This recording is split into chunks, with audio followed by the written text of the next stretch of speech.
River Blessings. It was a crisp morning in rural Jamaica, and little Amara could already hear the call of the river. The birds chirped cheerfully, and the sun peeked through the thick coconut trees. Amara, an energetic 8-year-old with curious brown eyes, lived with her Granny Lou in a small wooden house perched on a hill overlooking the village. Every day began with chores, but Amara didn't mind. She loved helping Granny Lou because it meant she could visit the river, a magical place where life and love and laughter flowed together. With a shiny aluminum basin balanced on her hip, Amara skipped down the winding dirt path that led to the riverbank. When she arrived, she saw her friends Kiki and Josiah already splashing in the cool, sparkling water. Granny Lou always said, "You see the river? A life gift, a God gift. Take care of it and it will take care of you." Amara remembered her words as she knelt by the river's edge to wash her clothes.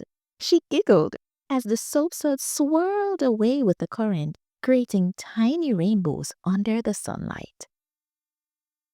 By mid-morning, Granny Lou joined them, carrying a small bundle of wood and a pot wrapped in patterned cloth.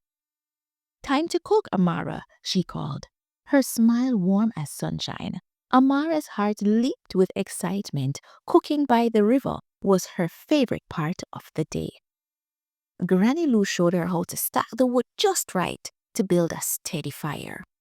Amara helped peel green bananas while Granny Lou boiled yam and dumplings. The smell of the bubbling crayfish soup filled the air, mingling with the scent of wildflowers and fresh river water. They ate under the shade of a tall mango tree, their laughter echoing through the valley. As the sun began its descent, it was time for one last important task: fetching water. Granny Lou expertly filled 2 large plastic jugs, placing one on her head with the ease of years of practice. Amara carefully balanced a smaller jug on her head, wobbling slightly at first, but beaming with pride. The two made their way back up the hill, chatting and laughing.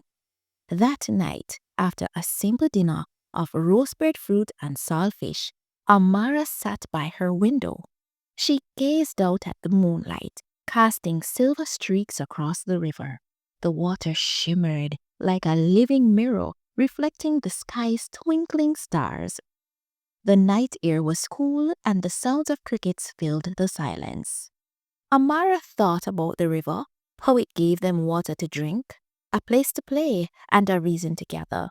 She felt grateful for the simple joys of her life in the countryside. As sleep tugged at her eyelids, Granny Lou's voice drifted through the darkness, humming an old Christian song. "Blessed assurance, Jesus is mine." Amara smiled, her heart full. Tomorrow would bring another adventure, another blessing from the river. And with that thought, she drifted off to sleep, dreaming of the moon, the flowing river, and all the love that surrounded her.